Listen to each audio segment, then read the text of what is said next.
Hey class, hope you're doing well today. Now, I'm thinking, and I don't want to date myself here, but I probably am. Maybe some of you have heard the story of the three little bears, right? And in this story, instead of just going deeply into it, on Goldilocks and three bears, there was this story essentially about homeostasis, right? And eating a bowl of porridge that's too hot, and one that's maybe a little too cold, and one that is just right. Or this bed is just firm enough, and this one was too soft, one's too hard. That story is actually just a really great introduction to homeostasis, which is something our body desperately wants to have happen on a regular basis. So, in order to start talking about the human body, we have to first really sink our teeth into what is homeostasis and what's actually happening here with that. So, homeostasis is just a condition of equilibrium or state of balance, which is always in flux in the body's internal environment due to the interactions of the body's kind of regulatory processes that occur here. So, the survival of our body and the cells all depend on this precise give and take system where we're not a runaway train going too far one way or not enough stimulus another way. I have an exercise background and I always look at homeostasis in a sense from an exercise perspective because exercise often does the absolute very best to describe these systems that we'll end up talking about and to provide a way to give you kind of a real life understanding. Anatomy, physiology is often very, how should I say this? Really difficult to understand because it's primarily just a regurgitation situation. That rhymes. And what does that mean is that we often learn about systems in a very non emotional way and certainly a non relatable way. They're essentially very dehumanizing the content because you really have nothing to base it off of. And most of our information that we value and cherish has some emotional, meaningful context to it. So, homeostasis, in order to make that real, it's important to talk about real life things, and exercise, even if you're not doing it, is probably one of the best ways to learn about it.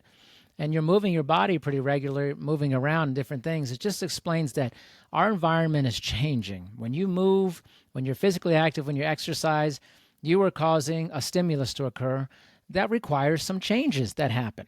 So here's a good example of homeostasis, and we'll get to another one that's probably a little more relatable. But when we look at exercise, the moment you start exercising and your body temperature starts increasing, this starts a feedback loop, right? As you start to exercise, your body goes, we need more blood in our limbs in order to meet the demands of oxygen and the activity that we're doing. So we shunt upwards of 80% of our blood up to our limbs while this is happening.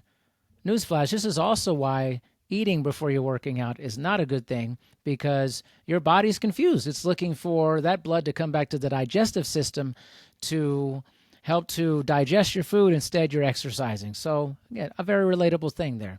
So in homeostasis, it's really we're looking at this precise regulation of our internal environment. And so that's a really important concept to just think about on a regular basis here, okay? So when feedback loops, I said I would do one that's probably more relatable. So I want you to think about right now. Envision maybe you're in your house listening to this or your apartment, wherever you're at. Maybe you're out, but more than likely you're probably at home or somewhere comfortable. And think about that at some point you have a thermostat, right? Your thermostat kicks on when it's either too hot or too cold, right? It's like the three little bears. So if the thermostat says you have your thermostat set, let's say at 70 degrees in your house, and it kicks on whenever it gets to 70, and you get that, it kicks off, right? You have hit the right temperature just right. And if it's continually not there, it keeps going up. So, for instance, our body works that way. When we are, let's say, exercising, we're not even exercising, we're outside. Okay, we go outside and we're cold. What happens? We start to shiver.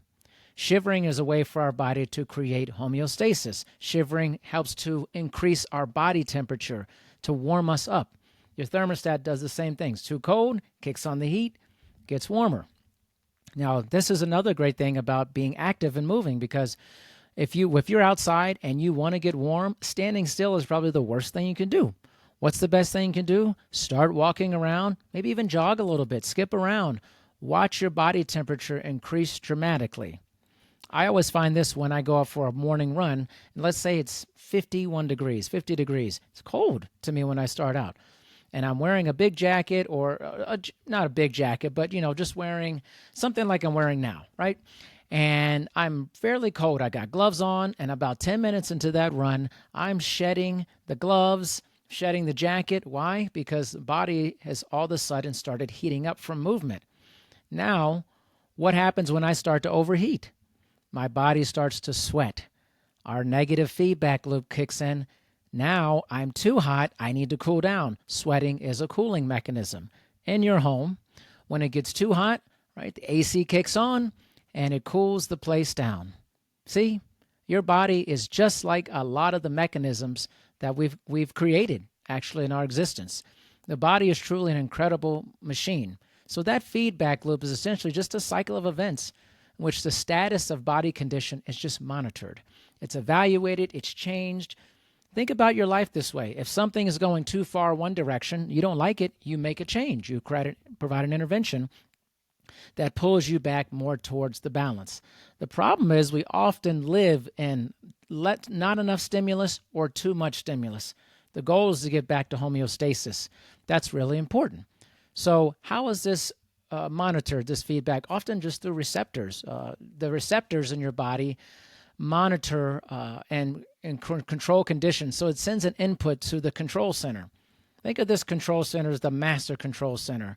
Maybe you're thinking of a lot of just different receptors in there working, and all of a sudden they're just doing their thing, and all of a sudden like, whoa, it's actually a little too cold in here.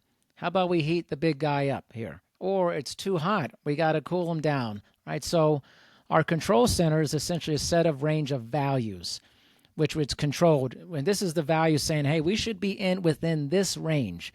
So we always want to be within that range.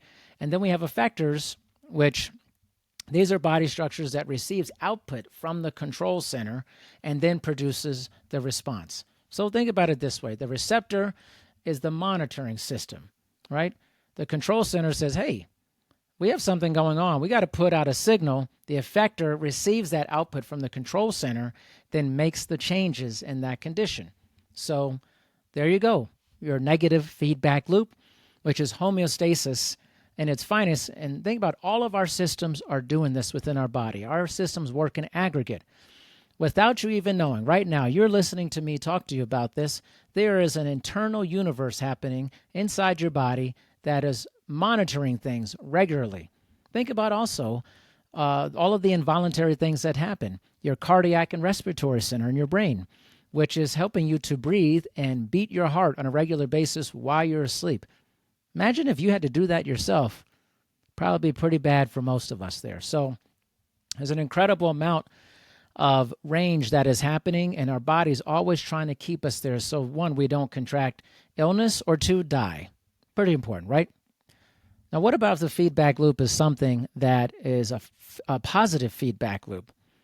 Now, a positive feedback loop is something that actually encourages and reinforces a controlled condition. Okay, so an example, a very simple, well, I wouldn't say simple, but a good example of this is childbirth, right? And so there's a continual set of ranges that happen, a series of things that happen during childbirth to cause birth to happen.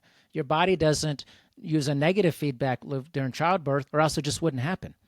The positive feedback loop helps things to happen. So a stretching of the cervix, and then the receptors stretch sensitive nerve cells in the cervix, and the control center in the brain says, hey, we need to have the muscles of the walls of the uterus start to contract, right? And then all of a sudden the baby starts coming through. We're in a positive feedback, pushing you towards a direction for a positive outcome for that.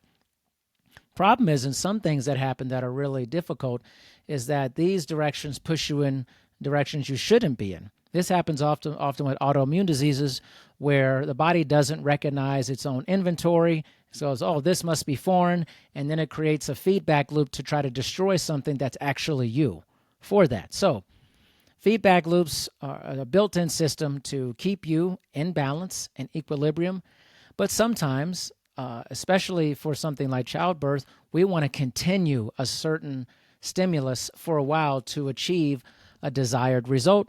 And sometimes when the body doesn't recognize itself appropriately, then we attack ourselves. Autoimmune disease occurs, and that feedback loop is a positive feedback loop, but certainly negative for you. Okay, that's it for now, class. As we've gone over the feedback loops, this is a pretty short presentation here, but one that's really important because when we look at physiology, the majority of what happens in our body is based off of these feedback loops, off of the control centers and making decisions on what to do and what not to do. All right, thanks for your time, everyone.